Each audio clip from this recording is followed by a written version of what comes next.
Hey everyone, welcome back to the channel. James Sharmack here. So today we are looking at another Godzilla figure, another Super 7 figure.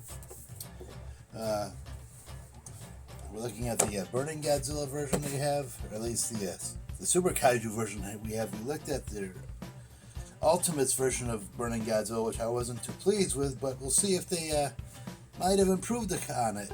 We'll see how it goes though.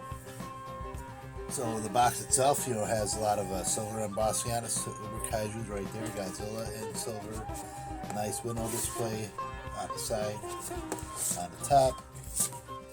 The silver emboss on the side there, Super Kaiju. Some of the other figures we've already looked at, I guess, right? Nothing on the bottom. Back to that side again. On the top, some silver up there. So let's take him out of the box and take a look. So taking him out of the box, I can already see that he's got a lot of translucent parts on him rather than the paint on him, so that's pretty cool. I've always liked the design. That opening that draw kind of makes that figure pop a bit more. I wasn't too sure about it. Anyways, nice. The translucent apps all around, parts or whatever splashes around, so that's pretty cool. That's definitely cool. That puts a little bit ahead. Not too keen on the short length of the tail, but they always have the short length on these little figures, right? $35 a pop. I'll be getting the Bandai version, so we'll compare that maybe or take a look in the scale. But designing this for a little while, I wanted to see what it looks like. Dorsal fins are pretty cool.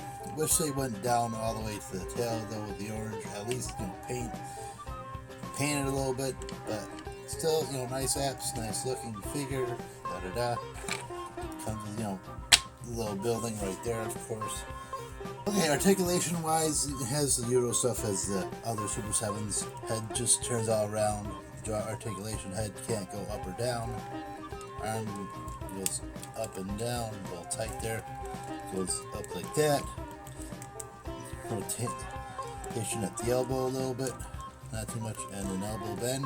Try to get my hand out of the way, but let's see how it goes. Knees go apart just about that far. Go forward and back that far. Rotation and bend at the knee. Rotation at the ankle. No wrist articulation. Tail is the bending wire, so it's kind of a little bit of an effort to get it to move, but there you go. Just wanted to compare with the other Super 7 Godzilla I have. Was it the 89? I think it is. Dorsal fins are pretty different, so that's pretty cool. But actually, there are a bunch of differences. Those, not really, but obviously you just want to pull it out, see if it looks any different. I think it's just the dorsal fins that are different and the paint apps. But it is what it is, I guess. And he looks kind of cool if you put him in a battle with the Mecha Godzilla that came out of the line, so that was halfway decent.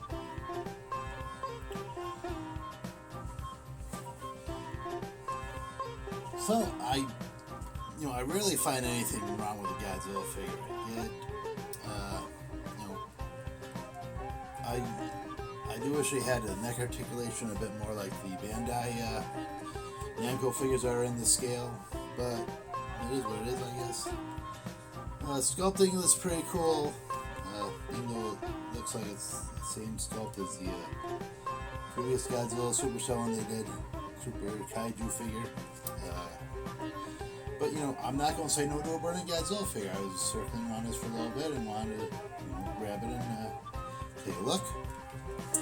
As I said, I'm getting the Namco, Bandai Namco version of the Burning Godzilla figure, so we'll see how that looks. It looks like it might be pretty cool. We'll see how it goes.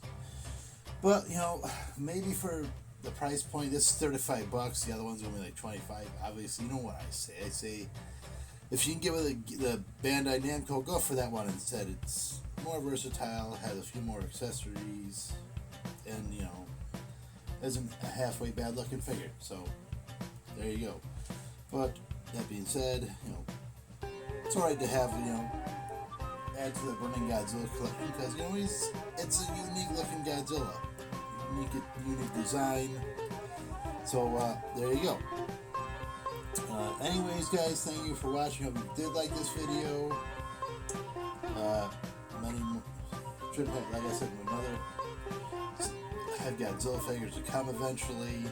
I'm going to the Fan Expo in Boston, so we'll shoot some video there and see if we can put some stuff online.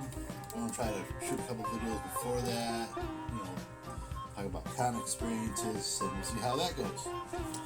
Anyways, my name is James Sharmack. This has been the Nerd Room with J&J, and as always, keep on collecting and happy hunting.